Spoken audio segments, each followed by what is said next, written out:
திருவண்ணாமலையில் ஆயிரக்கணக்கான பக்தர்கள் காலை முதல் இடுக்கி பிள்ளையார் ஆலயத்தில் நீண்ட வரிசையில் காத்து கொண்டிருந்தனர்.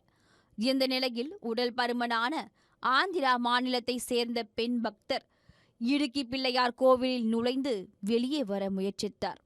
கல்தூண்களுக்குள் இடையே சிக்கிக் கொண்ட அவர் உடல் பருமனான நிலையில் இருந்ததால் வெளியே வர முடியாமல் சிறிது நேரம் அவதிப்பட்டார்.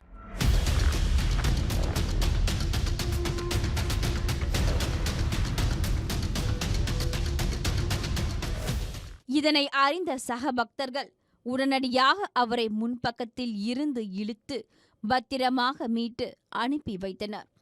இந்த வீடியோ சமூக வலைதளத்தில் வைரலாக பரவி வருது.